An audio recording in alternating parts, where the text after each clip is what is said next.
നമ്മുടെ കാലിക്കറ്റ് ട്രേഡ് സെൻറ്ററിൽ southern diary ഫുഡിൻ്റെ എക്സിബിഷൻ നടന്നുകൊണ്ടിരിക്കുകയാണ് കേട്ടോ. അപ്പോൾ എൻട്രൻസ് ഒക്കെ നല്ല അടിപൊളിയായിട്ട് ഡെക്കറേറ്റ് ചെയ്ത് വെച്ചിട്ടുണ്ട്.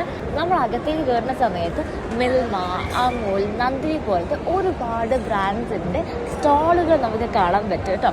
ഇവിടെ നമുക്ക് സാധനങ്ങൾ വാങ്ങിക്കാനും അതുപോലെ എക്സ്പീരിയൻസ് ചെയ്യാനുള്ള അവസരം ഇവർ ഒരുക്കിയിട്ടുണ്ട്. ഇതൊന്നുമല്ല കേട്ടോ ഇവിടുത്തെ ഹൈലൈറ്റ് എന്ന് പറഞ്ഞാൽ ഇവരാണ്. ഈ ഒരു എക്സിബിഷൻ്റെ ഭാഗമായിട്ട് ഒരുപാട് ഹൈബ്രിഡ് വെറൈറ്റിയിൽ പെട്ട പശുക്കളും ആടുകളും ഒക്കെ ഇവർ കൊണ്ടുവന്നിട്ടുണ്ട് കേട്ടോ. നമ്മൾ ഇന്നേ വരെ കാണാത്ത ഒരു വെറൈറ്റി പശുക്കളെ ആടുകളെ വരെ നമുക്ക് ഇവിടെ കാണാൻ പറ്റും. ഇവരെയൊക്കെ കളി കാണാൻ തന്നെ നല്ല രസമാണ്. അതുപോലെ ഈ ഒരു ആടിനെ കണ്ടോ, നല്ല സിൽക്കി ലോങ് ഹെയർ ആയിട്ട് വരുന്ന ആടാണ്. അതുപോലെ ഇവനെ നിങ്ങൾ എവിടെയെങ്കിലും കണ്ടു പരിചയമുണ്ടോ? ഇവർ സിനിമയിലൊക്കെ ഫേമസ് ആയ ജമുന പ്യാരി ഇനത്തിൽപ്പെട്ട ആടാണ്. ഇതിൻ്റെ ഫേസിലെ സ്ട്രക്ചർ കാണാൻ നല്ല രസമാട്ടോ. ഇതിൻ്റെ ചെവിയുടെ നീളമൊക്കെ നല്ല രസമാണ് കാണാൻ. അപ്പം നിങ്ങളും വരിക, ഇതൊക്കെ കാണുക, എക്സ്പീരിയൻസ് ചെയ്യുക. അപ്പം നമ്മളെ ലൊക്കേഷൻ മറക്കണ്ട, കാലിക്കറ്റ് ട്രേഡ് സെൻറ്റർ.